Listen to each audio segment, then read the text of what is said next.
Hello again, everyone. Thanks for checking into localjobnetwork.com radio. I'm Tim Muma, and this is Management Decisions. Here we dive into some topics related to the upper levels of management, including executives. Specifically for this episode, we're examining an area of concern in the world of business, CEO compensation. It appears to be a little problematic with some far-reaching and long-term effects on business. On the phone to discuss this, we have Bob Donnelly joining the show. Bob has held executive positions at IBM, Pfizer, and Exxon. He also currently coaches and counsels executives on career planning and has also developed one of the few MBA courses on personal branding as he's an educator over at St. Peter's University in New Jersey. Bob, how are you doing today? Pretty good. Good. I'm glad to have you on. Plenty of experience to draw off of today. I guess, first of all, if you could give listeners an idea of some of your personal experience working with this subject, dealing with this topic a little bit. Okay, I've been studying and CEO compensation issues for many years as an employee and as a commentator and as a journalist. So clearly something that, you've had interest in. How would you describe it being an issue, or what's the biggest issue when we're talking about CEO compensation? I think the biggest issue is the injustice that's done to all the stakeholders by CEOs who are paid enormous amounts of money for mismanaging companies and then also receive a golden parachute on the way out. So when you're saying mismanaging companies, I guess why is that happening, or how does that lead to this, really unfortunate circumstance where these CEOs are getting large compensation packages, as you mentioned? Well, the way it works, and from my point of view, the biggest issue is the arbitrary ways in which CEO compensation is developed and administered without any consideration or review or approval by the owners of the companies that they manage, who are basically the shareholders. Mm-hmm. The second major issue is the collusion and collaboration between the board of directors and the CEO of most major companies, again, and without any oversight by the shareholders. Sure. Now, I think this has been allowed to happen, by uninterested shareholders that are advised by their brokers, who are also interested in collecting a commission and not necessarily with the best interests of their clients in mind. So you're seeing it as sort of the top level individuals, including, people that are working for the organization, not looking out for the shareholders, not looking out for the best interests of the company? Is that what you're seeing for the most part? Basically, I think that the CEOs are more interested in preserving and growing their compensation package than in serving the company's customers, and then eventually the companies, will falter, their share prices will fall, and their future's put in jeopardy. And I think if you study the average tenure of a CEO in major companies, it's only about 5 years. So what that means is that obviously there's a revolving door, and so there must be a revolving door for a reason. Why do you think then it's important to get this information out there, and not just for, maybe CEOs or executives listening, but anyone at any level at these organizations? Why is it so important to talk about?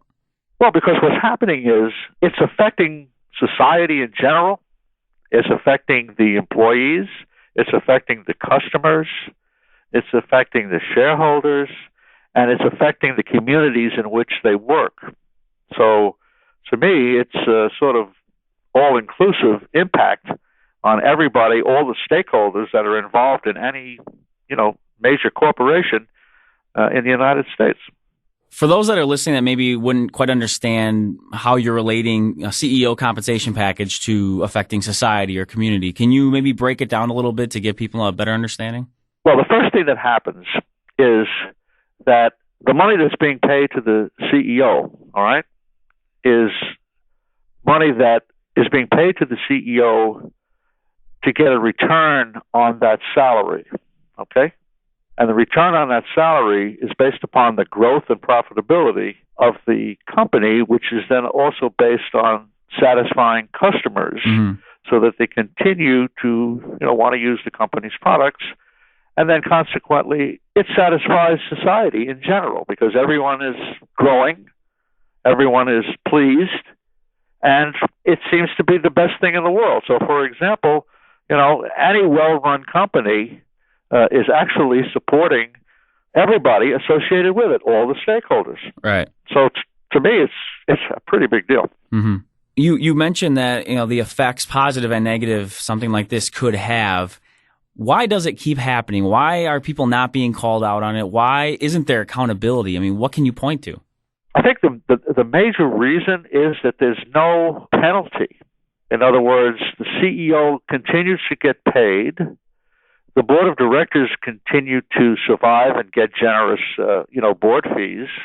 And there's no oversight by the shareholders, the people who actually own the company. Mm-hmm.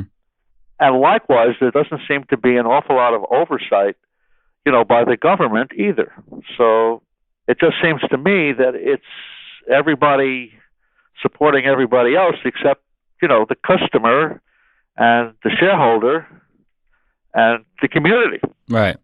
Well, let's talk about that briefly. As far as the shareholders go, is there anything they can do to voice, their concerns or to make any difference when it comes to this? Of course, they need to go to shareholder meetings, which most of them don't. Mm-hmm. They need to write to the board of directors, which most of them don't. They need to form their own lobbying group, if you know what I mean. We have social media these days. Right. So just like's going on in, the Arab Spring, if all the shareholders were able to get together on social media and create a force, then I think that force would have an impact on the board of directors. And obviously the board of directors would pay more attention to, what's going on with the CEO, and we would take a gigantic step forward. Right. You mentioned the idea of possibly government. Do you think it's a place where they should step in? Is it a kind of, tricky ground to move forward with? What would you say in regards to any sort of government intrusion or maybe some sort of, some sort of help in any way? I mean, you brought up the idea of government, so I just want to kind of put it back in your court. Well, I think the government should be the policeman, just like they are the policeman of the stock market, mm-hmm. right?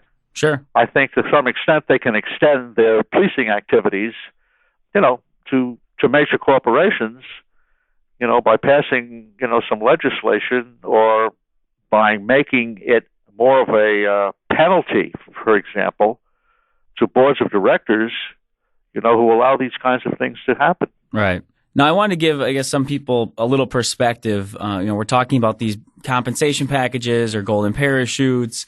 What are some of the, I guess, more ridiculous deals you've seen more recently, or ones that really stand out that might click in people's minds like, yeah, that just isn't right. That shouldn't be happening? Well, besides the situation at Duke Power, where the CEO received $44 million for one day's worth of work, some of the more recent classics are, the CEO of Chase Bank, Jamie Dimon, had no idea whatsoever that one of his employees was able to cost the bank about $2 billion in trading losses. $2 billion with a B? Yeah. Wow. The decline of Sears and Kmart, they were the retailers of the country for years and years and years, mm-hmm. Under the current CEO, and he's still getting paid handsomely. The most recent mess that this fellow Ron Johnson created in the 5 quarters that he was the CEO of J.C. Penney, okay? The disaster at Hewlett-Packard caused by a foreign CEO, guy who was from Germany, as a matter of fact, who knew nothing about the business he was put in charge of. Another example is the mismanagement of Nokia by Stephen Elop. He was a Canadian who was put in charge of a very conservative Finnish company, competing against American firms run by entrepreneurial techie geniuses.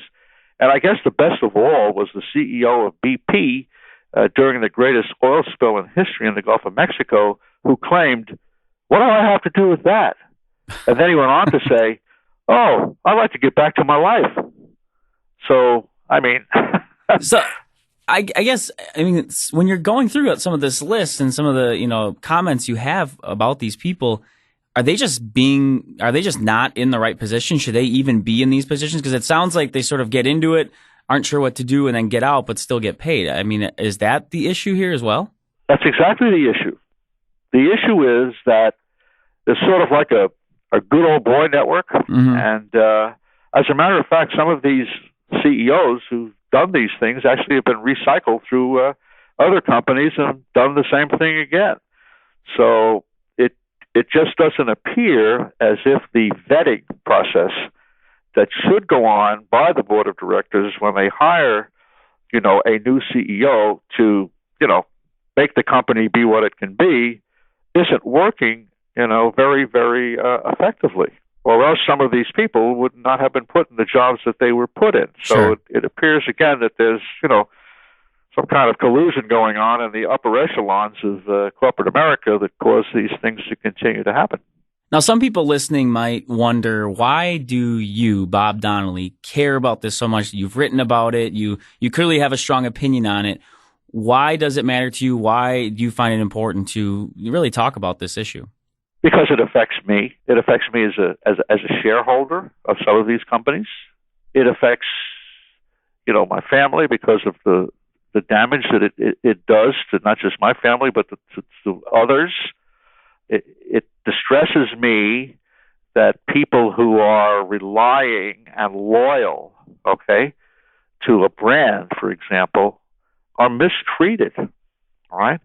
As if, who cares? You know what I mean? It's we're going to run the business the way we want to run it and forget about the customers. Now, this guy, Ron Johnson, that ran JCPenney, I don't think he had a clue. He didn't have a clue. But he spent 5 quarters and destroyed the company. So that's why I'm concerned about it, because I think the impact it has, on society and on the image of the country and economically is just unfair. For yourself, then, let's say you had the opportunity, you're going to be speaking in front of, countless CEOs that maybe are going into positions where some of this might be happening, or it has happened, or, you think it might be happening. What would your suggestion be? What would your statement be to try to help some sort of change or instill a different perspective on what's going on? What would be your presentation?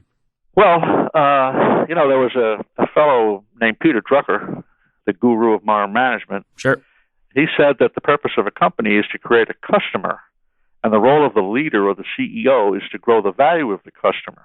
So if you take the $44 million paid to the one-day CEO, that meant that the money that was taken out of the company was not reinvested. And in all cases where the CEO's compensation has been excessive and their performance detrimental to the company, the following has happened. Customers were abused and they left. The share value declined. The worth of the company and the brand declined. The chance for recovery was put in jeopardy. The money paid to them as compensation and in the form of golden parachutes was wasted, and competitors quickly took advantage of the situation. Now, I would explain that the impact of these things, first of all, on the employees, many employees lost their jobs. It blemished their careers. It impacted their family, and it made them wonder about corporate America, right? From the shareholders' point of view, they lost equity in their investments in the company's stock. They told others about the situation. And to some extent, some of them took some action, against the board of directors. So, the customers, everyone suffers, right? From the customer's point of view, any warranties or guarantees they had were put in jeopardy. It caused them to wonder, what happened to this wonderful company I like so much? It caused them to switch to competitors, never to return. And they told others, about the situation, and they deserted it as well. Well, Bob, I definitely appreciate your openness and your honesty with this subject. As a way to sort of wrap up our conversation, I'd like to give our guests the final 30 seconds as a takeaway. Anywhere you want to go with this, what would be your final statement regarding the idea of CEO compensation? Well, because the shareholders have not been able to get together to lobby their legislatures to bring pressure on the boards of directors, that they bear a responsibility, for their CEO's actions, that's why it continues. So if I would say the solutions is probably more control over board accountability, penalty for CEOs who are responsible for the loss of equity for their shareholders. I think you could wind up with greater authority given to the to board governance by the governance committee in the corporation. And I guess the last piece of advice I have is that shareholders need to be more involved in monitoring the performance of the company that they invest in. They need to attend corporate meetings of shareholders. Shareholders need to question the board when it becomes obvious that the company is not being managed in the best interest of all the stakeholders. And I think the best indicator of what's happening, it comes from Wall Street. Wall Street analysts are the first to recognize and report on questionable practices, and their observations are usually the predictors of problems in the future. So I think it just requires everybody to pay a little bit more attention to what they're doing with their money. I think that's a very fair point, and hopefully a show like this can help people be a little more aware. Unfortunately, we are going to have to wrap up this edition of Management Decisions here on LJN Radio. Once again, our guest has been Bob Donnelly. He's given us some great insight into the area of CEO compensation and possibly some of the issues that arise with these packages that we're seeing recently. Bob, thanks again for sharing your perspective with the listeners. We do appreciate it. Thank you. Of course, you can actually check out more of Bob's insight on some other subjects and 2 books he has written as well. One is Guidebook to Planning, a Common Sense Approach, and Personal Branding for Life. So you can check those out as well, get some more insights from Bob. We also want to hear from you, the listeners, as well. Send us an email. Do it right now, actually. Give me something, a comment, a question, a critique. Send those to ljnradio@localjobnetwork.com. I am Tim Yuma. We'll talk to you later.